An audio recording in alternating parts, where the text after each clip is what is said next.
Nueve miradas es el nombre de la exposición temporal que el espacio Rampa del Museo Etnográfico acoge estas semanas. Son 9 guiños, 9 instantáneas en blanco y negro y en gran formato de 9 pueblos de Castilla y León, uno por cada provincia.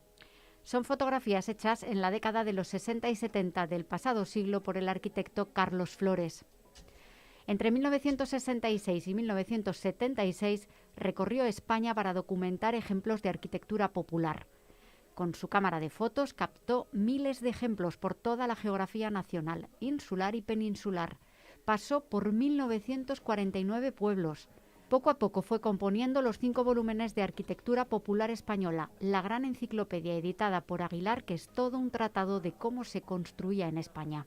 El objetivo era hacer un trabajo que nunca se había hecho en su totalidad, que era uno de los mayores tesoros de arquitectura de España, que era la arquitectura de sus pueblos. Entonces, la arquitectura popular, ese era el trabajo que estaba por hacer. Y entonces mi padre también convenció a la editorial Aguilar, que es una editorial que ya no existe, que la compró Polanco, el del País, y acabó con ella, pues consiguió convencerles que era un trabajo para hacer. Entonces él se iba, hacía las fotos, las enseñaba y poco a poco escribía. Mi madre le pasaba en limpio los textos, llevaba el archivo fotográfico y durante 10 años ese fue el trabajo.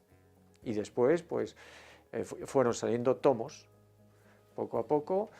Además la editorial Aguilar tenía un sistema muy bueno de ventas, que es que iban personas por las casas y hacían un contrato. Entonces pues ya la gente se emocionaba y eran unos tomos caros y grandes y así fueron entrando los filetes en la casa. En realidad fue un proyecto llevado a cabo en familia, porque Carlos Flores recorrió el país en sus 2 caballos con su mujer y sus 2 hijos para afrontar el que sería el reto de su vida.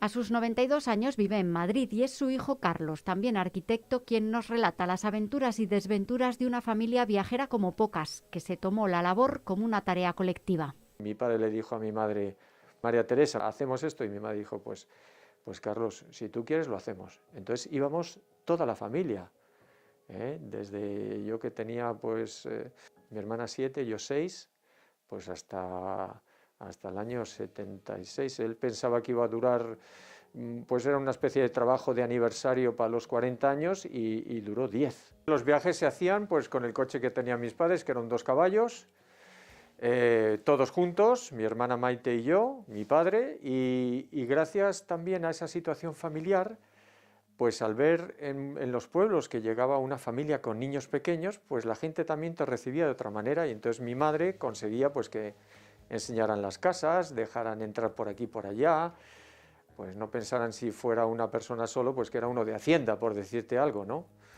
Entonces, pues poquito a poco ellos iban recorriendo los pueblos preguntando: ¿y de estas casas hay más por aquí cerca?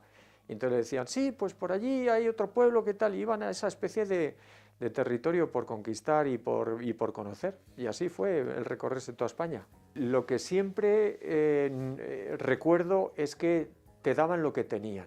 Es decir, en todos los pueblos, siempre por esa razón de ir también con niños pequeños, si había nueces, te daban nueces. Si de pronto, claro, nosotros dormíamos la familia donde se podía, y unas veces pues eran en pensiones o en fondas pues muy humildes, y otras veces, si había la suerte, pues había un parador, que ya había paradores. Entonces era esa mezcla. Pero pues recuerdo una cosa que me llamó la atención de niño, que una señora que le dijo a mi madre: ¿nos puede dar de comer? Porque no habría en ningún pueblo alrededor nada. Pues nos dio unos huevos fritos, y como tesoro, como riqueza para el plato, echaba aceite simplemente del freír para poder mojar el pan, ¿no? Entonces ese pan, ese aceite, ese huevo frito, pues claro, te dabas cuenta que era una gente sacrificada, pero generosa. Y yo lo recuerdo como agradable en esa aventura, y también, claro, como niño, pues pesado, porque íbamos de pueblo en pueblo, y yo, que era activo, pues mi madre decía: Carlitos, sal a correr, y yo pues salía del coche a salir zumbando, mientras que mis padres pues organizaban las fotos, etcétera. Pero gente muy agradable, en todos los sitios, y en sitios cuando se viajaba, que incluso pues estaba el problema del terrorismo, pues claro, hemos visto cosas también curiosas, ¿no? No están los hijos, pero de pronto en una casa apareció una cabecita que se escondía. Ha sido un periodo muy largo y muy complejo en la historia de España, entonces pues tengo muchos recuerdos muy variados. Fotográficamente también tiene su curiosidad. Mi padre compró de segunda mano una Rolleiflex, que es una máquina que tiene así dos objetivos y se mira desde arriba, pues a un amigo fotógrafo. Esa máquina, cuando la compró, siendo de segunda mano, tenía todo, incluso un fotómetro. Pero a mi padre se le cayó y el fotómetro se estropeó. Entonces mi padre hizo todas las fotos ya solamente mirando pues la exposición, el diafragma y la luz, y no fallaba apenas. Entonces después también encontró a unos fotógrafos que eran los que le hacían los positivos de las fotos, que se llamaban Farco, que eran buenísimos. Entonces él llevaba ahí, cuando acababan los viajes, todo lo que son las fotos, hacía los negativos, iba seleccionando, encuadraba, después se hacían más grandes e iba componiendo con esas fotos y el texto, pues en galeradas que yo lo he visto hacer en casa en el salón, pues los libros poco a poco. Con gente era difícil hacer porque normalmente la gente en los pueblos no se quería dejar hacer fotos porque llegabas y a lo mejor pues tanto un hombre como una mujer no se veía que estaba con... Eso me ha pasado a mí cuando hice el estudio aquí en esta zona, que conociendo a un pastor de 90, y me parece que tiene 93 años, y le dije, oye, te hago una foto en el campo, pues él iba con su traje de pastor y escondió el pantalón pues en unos matorrales para estar más presentable. Entonces, por eso a lo mejor el archivo tiene menos fotos de gente, porque no era fácil, no era fácil. El fondo de 10.000 fotos en color sigue en manos de la familia, pero el archivo en blanco y negro está ahora en este museo. La mediación de Joaquín Díaz permitió la compra de la colección en 2002. Nada menos que 11.664 negativos, un proyecto ingente ahora digitalizado que supone un recorrido por las construcciones de antaño. Una joya que repasa una forma de vida que ha ido desapareciendo por el implacable paso del tiempo. Una especie de proverbio que le gusta mucho a mi padre y es que el humo sostiene a las casas. Entonces, si las casas no están vividas, se viene abajo. Y probablemente por no estar vividas, a buen seguro que la mayoría de las edificaciones que Flores inmortalizó con su cámara ya no existen. El suyo fue un viaje de 10 años. 10 años intensos para recopilar a tiempo ejemplos de una arquitectura popular de la que hoy queda muy poco. Mi padre dice que queda poco, entonces él tiene un criterio que es que hay que acudir a verla con urgencia porque va a desaparecer, pero luego una vez que estás en el sitio, admirarla con pausa y tranquilidad. Es decir, no puedes pretender el agotar en una visita toda una serie de pueblos así a lo rápido. Hay que admirarla con lentitud para saborear toda la sabiduría que tiene y que, aunque indudablemente se va a perder porque la vida cambia muchísimo, pero también te pone en contrapunto tu propia vida y tu propia forma de relacionarte pues, con el comercio, con el consumo, con el gasto, con las temporadas. Es más fácil llegar a ella cuando son ambientes un poquito apartados, como en el que estamos. Es decir, aunque el turismo rural ha favorecido el que vuelva a tener el pueblo otra vez un uso, si tú encuentras un pueblo donde no hay ni turismo rural, pero hay alguna labor ligada a las faenas del campo, ahí suele estar la arquitectura popular aún viva de verdad. Luego, si ya en función del grado que ha entrado el turismo, los pueblos se han visto con esa nueva visita y ya hay comercios, pues ya está más en periodo de desaparición, porque date cuenta que la arquitectura popular está ligada pues, a una forma de vida pues, que ya no tiene incluso hasta por lógica razón de ser. Zamora quedó reflejada con su paso por 22 localidades de toda la provincia. De Castilla y León hay más de 2.100 negativos. Desde los chozos, desde la arquitectura de entramados, desde la tierra de campos. Bueno, la tierra de campos, en los libros de mi padre hay unas fotos maravillosas con las chimeneas por fuera de las glorias.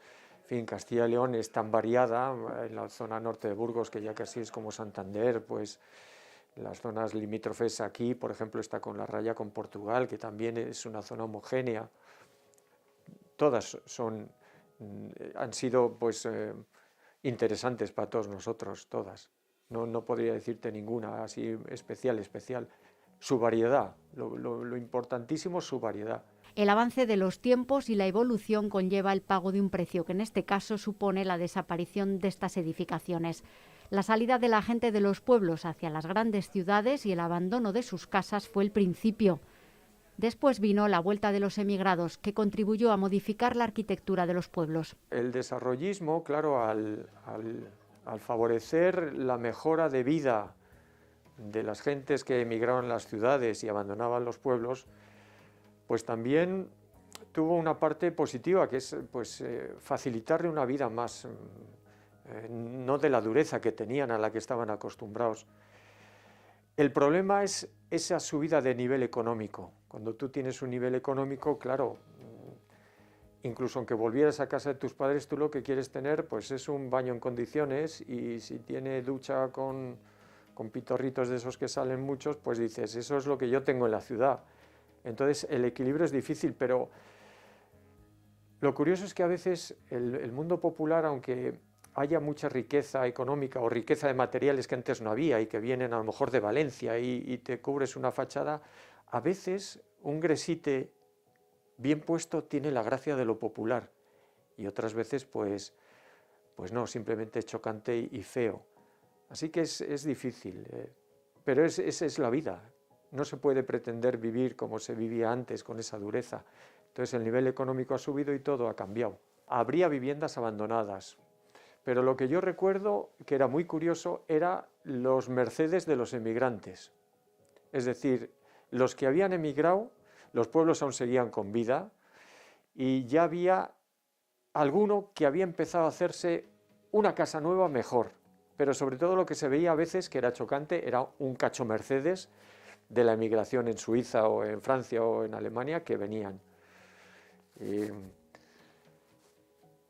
eso era curioso, pero los pueblos tenían vida. Por ejemplo, otra cosa que han sufrido todos los pueblos, incluido este, para hacerlo transitable para los vehículos, que es lo normal, en vez de excavar un poquito y poner una solera de cemento, pues se ha puesto encima. Entonces, lo primero es que se han perdido muchas veces los pavimentos que había debajo, que eran maravillosos, incómodos, porque eran para carros y para animales, no para un coche que dices, oh, cómo me suena que me va a estropear el coche. Pero después es que encima las casas se han quedado empequeñecidas, porque ha habido, pues eso, 30 o 25 centímetros de un hormigonado que está encima de lo que había. Entonces eso ha sido un grandísimo cambio. Aquí a este pueblo llegó la luz en los años 50 y pocos. Antes estaban con candiles, con velas, pero eran vividos aún. Había niños, había muchos niños, había escuelas, había mujeres en las calles limpiando o encalando. O sea, sí lo recuerdo, no como unos pueblos de dar miedo. Había mucha vida, sí. Había curas. Había la casa de la Guardia Civil, la casa cuartel, había tractores, apenas había basura. No había basureros, no se tiraba nada, es decir, no había nada que indicara basurero del pueblo, por ahí, no. Había aún letreros de esos de prohibido hacer aguas mayores y menores, esas cosas curiosas que, en fin, cosas muy divertidas, muy chocantes, sí. Hace una década, Carlos Flores, hijo, llegó a este rincón inundado de tranquilidad. Haciendo su propio estudio sobre la vinculación entre edificios y el trabajo del hombre, encontró esta joya, esta coqueta casa que adquirió y rehabilitó como un homenaje a su padre. Otro proyecto, como no podía ser de otra manera, en el que ha involucrado a su propia familia. Sí, y sobre todo de que mis hijos vean que se puede vivir bien sin esa entrega absoluta. Es una especie de aventura divertida. Si fuera para todo el año, ya tengo mis dudas de que quisieran a lo mejor seguir viniendo, pero todo suma, porque cuando ellos están en la ciudad y ven la vida, dicen, oye, no pasa nada por pasar un poco de frío por la noche, te abrigas más, en fin. También lo planteé yo con mis hijos, que era como un homenaje al abuelo, a mi padre. Después de todo lo que él ha hecho y pues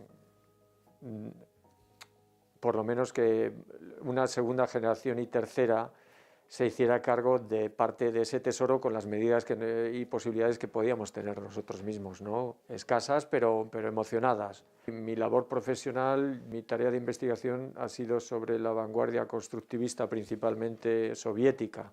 O sea, no tenía yo ninguna relación, pero en un momento, pues de pronto eso aflora porque lo tienes dentro, claro, lo has mamado de niño. Y siempre pues el gusto por el campo, claro, pues no se ha abandonado, ¿no? Y por viajar, que es otra gran costumbre que gracias a los viajes de mi padre, tanto mi hermana Maite y yo, pues hemos sido grandes viajeros. Nos gusta viajar, no nos da miedo viajar. Mi padre ha venido aquí 2 veces. Una para ver la casa cuando estaba recién comprada y un poquito limpia, y otra hace no mucho para ver cómo estaba ahora. Y bueno, pues esa fue los 2 únicos viajes que ha hecho. No ha dormido. Dormir no ha dormido. Claro, ya es una persona también mayor y cuando lo vio la primera vez, tanto mi madre como mi padre dijeron, ¿cuánto trabajo tienes aquí? Entonces se le puso un poco esa especie de losa encima a ellos, de decir, anda, en la que se ha metido. Pero una vez que ya está visto, pues claro, lo han saboreado, lo han saboreado.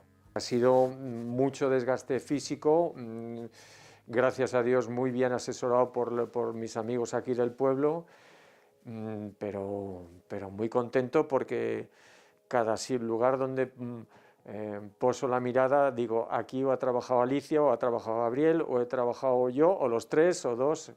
Y entonces, pues mira, eso hemos sacado, el que esta casa la podemos enseñar a algunos amigos. Yo principalmente, el gran problema que veo son las tecnologías. Las tecnologías tienen otro ritmo de vida, tienen otra expectativa de impresiones y el campo indudablemente tiene un ritmo distinto, una belleza especial y tranquila o no, pero es otra cosa. Entonces todo el que está, como dicen esas lemas de algunas campañas, sube la cabeza, todo el que está mirando a la pantalla no puede estar en esto, le va a costar mucho. Pero hay otros que sí, que se dan cuenta que esto es un tesoro que hay que recuperar. Entonces, aunque hayamos subido de nivel económico, incluso de talla, pues yo tengo un cierto optimismo, porque lo veo en otras personas que lo han llegado a hacer. Yo es pues una parte mínima.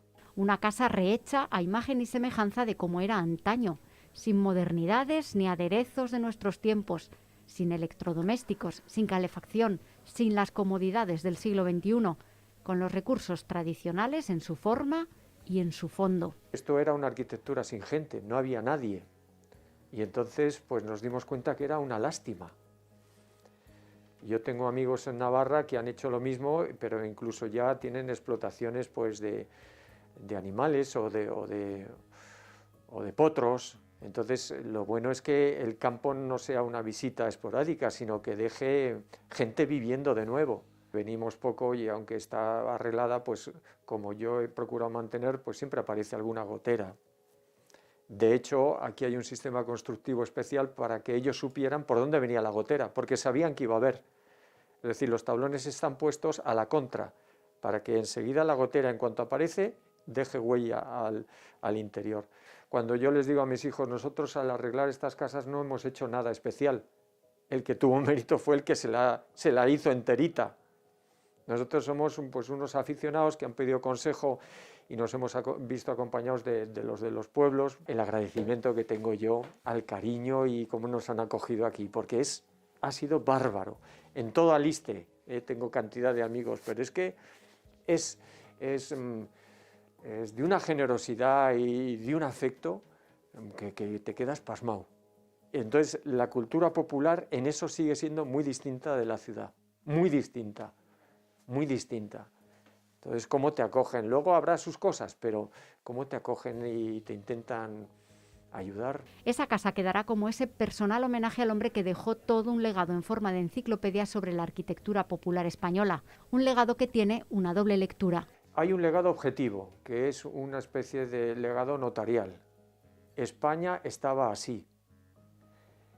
Y su principal legado de tipo reflexivo es, si estaba así, ¿qué hemos hecho para llegar aquí? ¿Y qué podemos hacer aún para que no se destruya del todo? Entonces, las autoridades, los políticos, la gente de a pie, si llega a entrar en contacto con ese mundo de la arquitectura popular y de los libros de mi padre, pues yo creo que son libros en los que se explica un tesoro que había, un tesoro en un claro peligro, y puede incentivar a que se tome pues esa conciencia y ese cambio necesario. Un cambio para el que aún estamos a tiempo. Más de 40 años después, el propio Flores, a través de su hijo, deja una recomendación a la hora de plantear cómo debería ser la construcción hoy en día en pueblos y ciudades para hacerlos sostenibles. Sobre todo dice mi padre que nunca sea academicista, es decir, lo que es ridículo es que de pronto haya unas normas que dicen estos pueblos siempre eran blancos, y si de pronto uno quiere hacer pues otro color ya se pone que hay que hacer el purismo. O esos pueblos que de pronto todo era enfoscado, pero de pronto se han dado cuenta que por debajo tenía pues un mampuesto de piedra y les parece más lujoso y pican todo, y entonces se pierden que tenían enfoscado y que iban de colores. Entonces nunca desde un punto de vista academicista y de reglas puristas que al final son extenuantes y ahogan, ¿no? Entonces yo creo que escuchar el sentido común de las construcciones antiguas y de una manera pues actualizada intentar aplicarlo. Por ejemplo, también cuando en España se solucione todo el problema del autoconsumo y de las energías solares, pues también es lógico que se puedan aplicar, aunque dices, oye, que es teja y de pronto esto es moderno, pues la arquitectura popular, el hombre popular siempre de su entorno aplicó lo que tenía. Las latas que le llegaban, pues las utilizaba como macetas o como las tapas para cubrir una cabeza de una viga o para hacer remiendos en un plato de madera. Entonces nunca ha estado aparte de las tecnologías que le podían llegar, con lo cual pues tendrá que encontrarse una convivencia. Es la última reflexión que nos deja Carlos Flores para que cuidemos y demos valor al tesoro que también es el patrimonio arquitectónico que nos dejaron nuestros abuelos. Él fue un visionario, un adelantado a su tiempo, en una época en la que parecía importar solo la evolución, el futuro, las nuevas tendencias y los avances, la época del derruir lo antiguo para seguir mejorando. Flores fue capaz de echar su mirada hacia atrás para inmortalizar estas construcciones, muchas hoy desaparecidas, muchas en la hoy llamada España vaciada. Supo darles valor y documentar su existencia para siempre en esta gran enciclopedia que hoy día sigue siendo fuente ineludible de consulta para quienes estudian las casas del ayer.